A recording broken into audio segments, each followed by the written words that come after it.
జగదీష్ అన్న చెప్పినట్టు ఇలా ఎవడు పడితే వాడు భూమికి 3 ఫీట్లు ఉన్నోడు కూడా చాలా మాట్లాడుతున్నాడు అసెంబ్లీలో.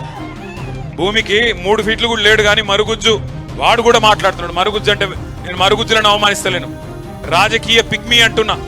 కేసీఆర్ మోకాలెత్తు కూడా సరిపోనోడు కూడా ఇలా ఓహో ఆహా అని చెప్పి గర్జిస్తా ఉన్నాడు. టైం ఎట్లొచ్చిందంటే గ్రామ సింహాలు కూడా సింహాల్లాగా ఎగురుతున్నాయి, వానపాములు కూడా నాగుపాములై బుసగొడుతున్నట్టు పోజులు కొడుతున్నాయి. అట్లాంటి పరిస్థితి వచ్చింది. కానీ ఒక్కసారి వెనకకి తిరిగి తొంగి చూస్తే 2001లో ఒక్కసారి మీకు అర్థం కావడానికి క్లుప్తంగా చెప్పే ప్రయత్నం చేస్తాను నేను. ఈరోజు ఇంతమందిమి, ఇంత పెద్ద బలగం సూర్యాపేటలో ఒక మీటింగ్, ఒక కార్యకర్తల సమావేశానికి వస్తే 4.5 కిలోమీటర్ల ర్యాలీ, ఎక్కడికక్కడ ప్రజలు బారులు తీరి ఏదో ఎలక్షన్లలో రోడ్ షో అయినట్టు ఎక్కడికక్కడ చేతులూపుతూ ఇట్లా చూపెడుతూ అన్నా మళ్ళా మీరే వస్తారు, తప్పకుండా మళ్ళీ మీరే గెలవాలని చెప్పి ఆశీర్వదించే పరిస్థితి 15 నెలలు తిరగకుండానే వచ్చింది. ఇంత పెద్ద సైన్యం ఇవాళ మనకు తయారైంది.